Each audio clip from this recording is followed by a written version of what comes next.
Racikan Berita 1. Bismillahirrahmanirrahim. Assalamualaikum warahmatullahi wabarakatuh.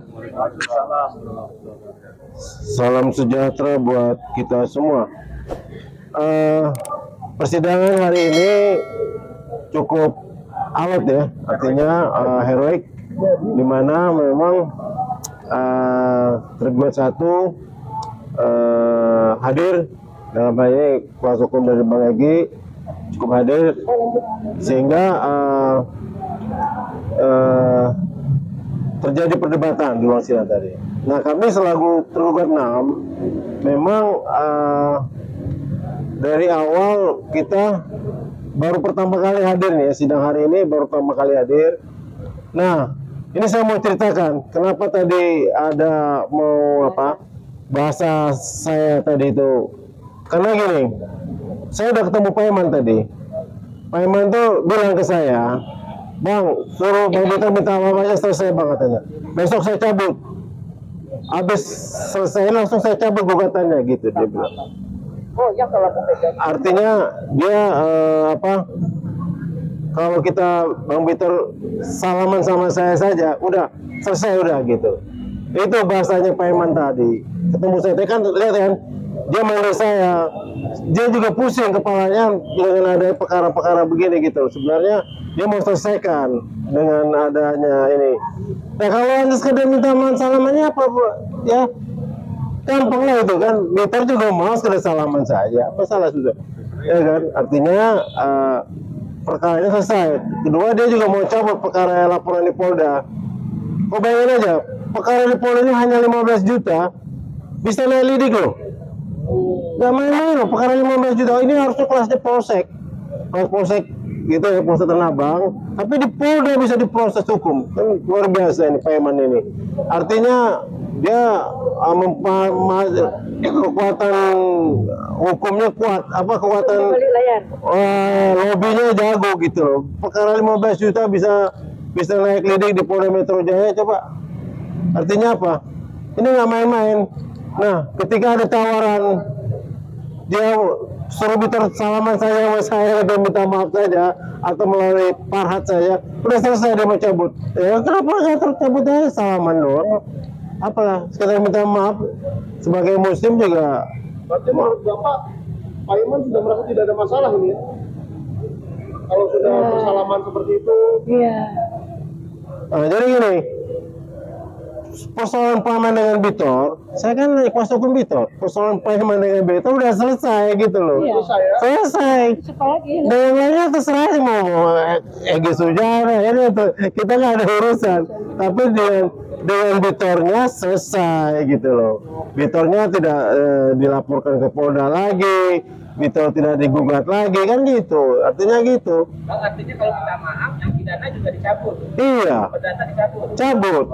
Nah itu, masa nggak mau saya minta salaman doang? Loh, nanti kan Bitor kan setiap sidang keluar biaya makan kita lagi nanti dia. Kasihan kita. Biaya transport sidang ke sana, waduh. Sekarang kita tunggu kejantanan ya. Kedua, dia katanya tadi akan mencabut, apakah dia bakal cabut beneran gitu Pak?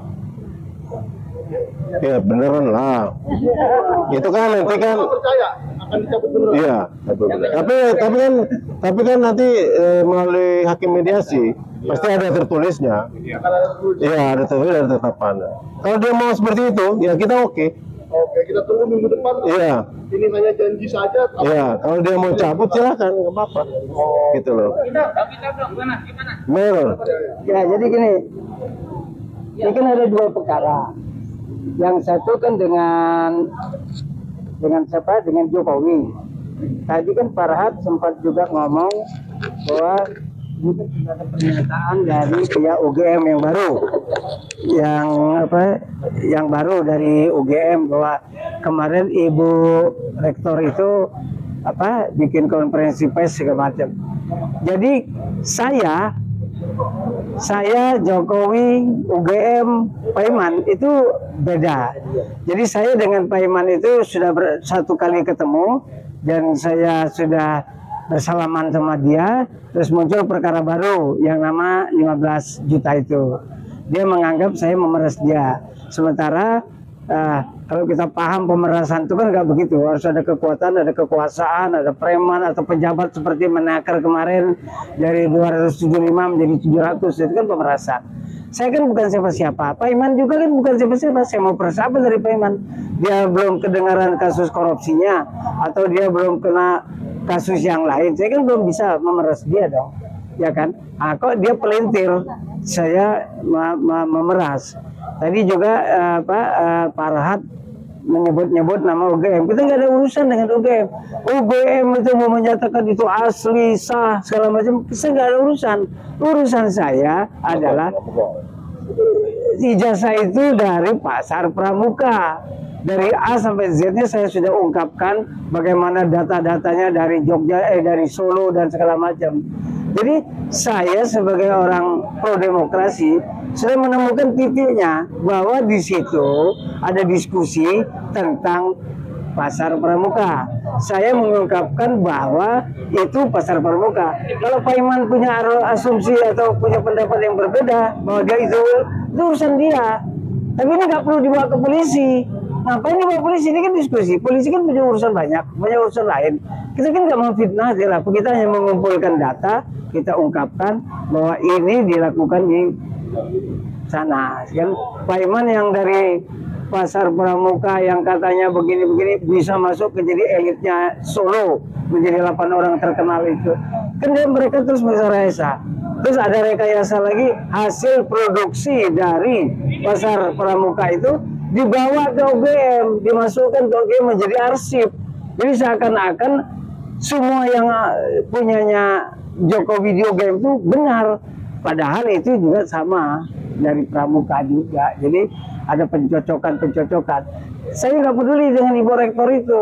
Dia mau bilang ini asli, sah, itu urusan dia. Kan kalau dia paham, semua dokumen itu harusnya dicek pada waktu dia menjadi calon wali kota, calon gubernur, calon presiden. Kenapa? Arsip dokumen yang dibawa oleh kandidat melalui partai mendaftar ke KPU dicocokkan oleh KPU kepada UGM atau kepada SMA. Ini namanya berita acara verifikasi antara dokumen yang dibawa oleh KPU cocok dengan dokumen yang ada di arsip. Ini sekarang tidak ada, di Solo tidak ada, di Jakarta tidak ada, di DPR tidak ada. Kenapa? Sudah semuanya jelas palsu. Itu kan jelas tuh anaknya Domatno bilang semua foto yang ada di tempat Jokowi itu foto bapaknya, bukan foto Jokowi. Kenapa Jokowi tidak berani selama 40 tahun? Dia lulus 85, sekarang 2025. 40 tahun dia tidak berani menunjukkan ini jasa saya. Jadi 20 tahun pada 20 tahun pertama 1985 sampai 2005 dia adalah milik pribadi. Seperti kita juga punya ijazah. Kita nggak tunjukin karena kita bukan siapa-siapa. Tapi 2005, 2010 pada waktu dia menang di Solo harusnya ditunjuk loh. Saya Jokowi, ini keluarga saya, anak saya, ini ijazah saya, ini partai saya. Dia tidak tunjukin. Dan dia tidak juga lakukan verifikasi.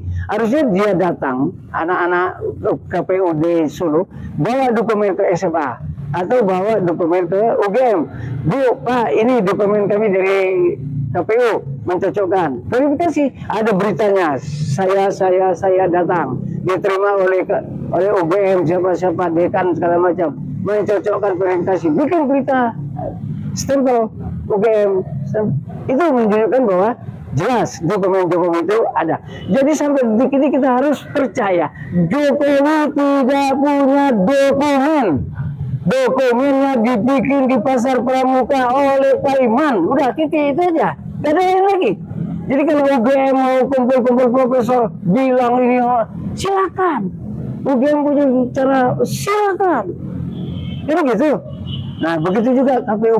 Semua data di KPU itu bodong, diambil semua oleh Polda.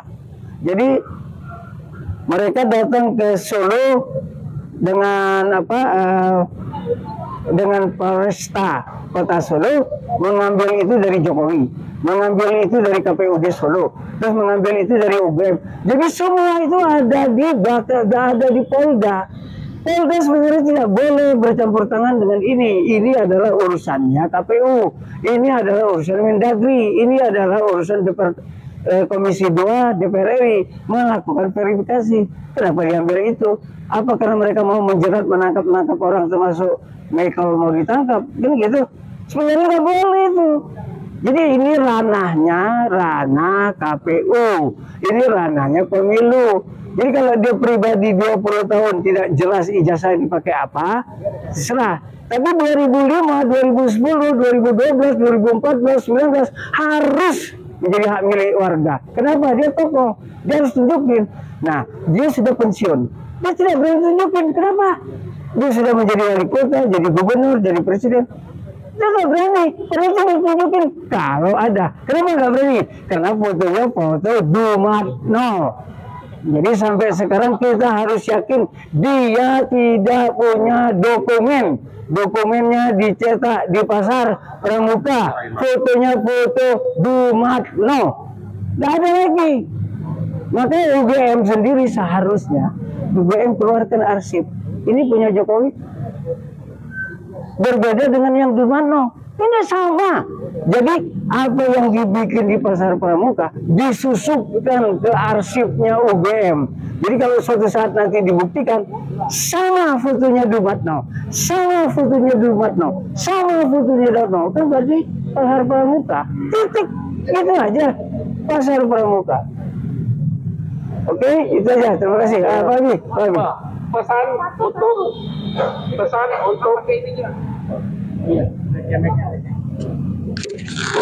Jadi tidak damai gitu kan. pesan untuk Tidak damai. negeri Jakarta Pusat. Bahwa Pengadilan Negeri Jakarta Pusat itu secara ex officio adalah pengadilan internasional.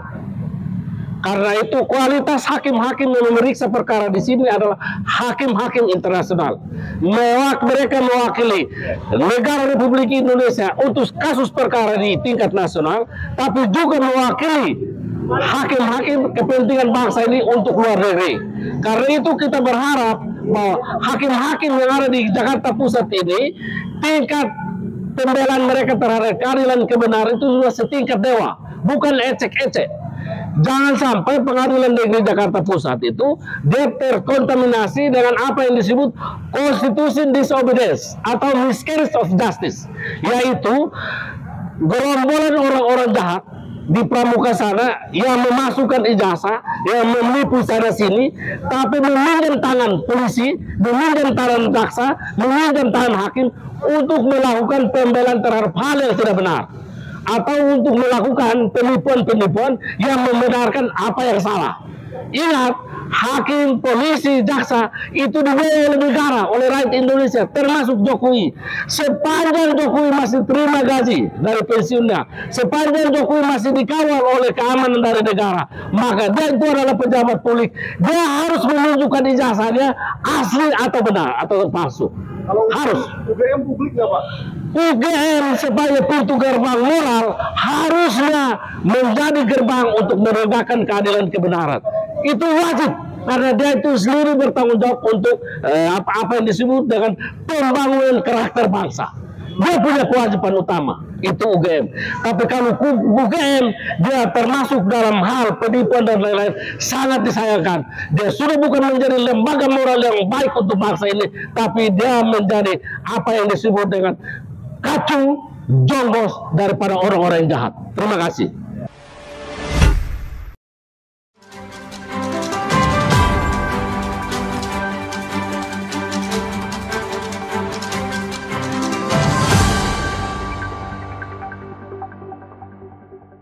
Racikan Berita 1.